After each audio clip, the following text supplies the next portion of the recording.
Hi everybody, it's time for another Mondays with Mike. Here we go.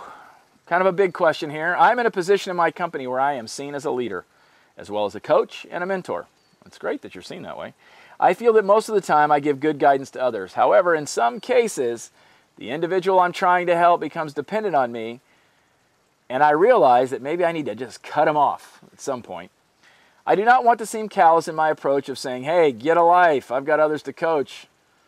So what advice would you give me in terms of getting that person to move on in a positive way? This is a great question because, listen, what you allow, you teach.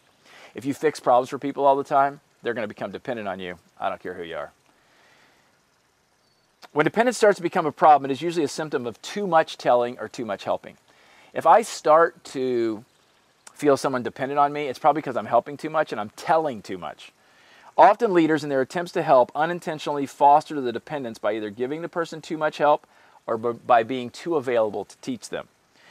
This often will create a dependence. So let me give you 4 steps that I gave the person that answered this question. Be certain that you ask more questions than you give answers. If the answer to your question is even remotely accurate, then encourage them to try it and to come back to you with the results. If the answer to your question is even remotely accurate, then encourage them to try it and come back to you with the results so you can discuss how it went.